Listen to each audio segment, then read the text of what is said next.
एक राजा था। उसका एक बड़ा सा राज्य था। एक दिन उसे देश घूमने का विचार आया और उसने देश भ्रमण की योजना बनाई और घूमने निकल पड़ा। जब वह यात्रा से लौटकर अपने महल में आया तो उसने अपने मंत्रियों से पैर में दर्द होने की शिकायत की। राजा का कहना था कि मार्ग में जो कंकड़ पत्थर थे वे मेरे पैरों में चुभ गए और इसके लिए कुछ इंतजाम करना चाहिए। कुछ देर विचार करने के बाद राजा ने अपने सैनिकों व मंत्रियों को आदेश दिया कि हमारे देश की संपूर्ण सड़कें चमड़े से ढक दी जाएं।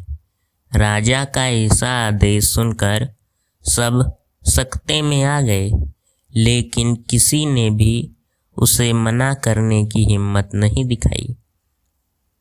यह तो निश्चित ही था कि इस काम के लिए बहुत सारे रुपए की जरूरत थी, लेकिन फिर भी किसी ने कुछ नहीं कहा, क्योंकि राजा की बात न मानने से राजा गुस्सा हो सकता था। उस राजा का एक मंत्री बड़ा होशियार था। कुछ देर बाद मंत्री ने एक युक्ति निकाली। उसने राजा के पास जाकर डरते हुए कहा, महाराज, मैं आपको एक सुझाव देना चाहता हूँ। अगर आप इतने रुपयों को अनावश्यक रूप से बर्बाद न करना चाहें तो मेरे पास एक अच्छी तरकीब है जिससे आपका काम भी हो जाएगा और अनावश्यक रुपयों और वस्तुओं की बर्बादी भी नहीं होगी। राजा को बड़ा आश्चर्य हुआ, क्योंकि राजा पहली बार किसी ने राजा की आज्ञा को न मानने की बात कही थी। उसने कहा, बताओ क्या सुझाव है? मंत्री ने कहा, महाराज, पूरे देश की सड़कों को चमड़े से ढकने की बजाय आप चमड़े के एक टुकड़े का उपयोग कर अपने पैरों को ही क्यों नहीं ढक लेते?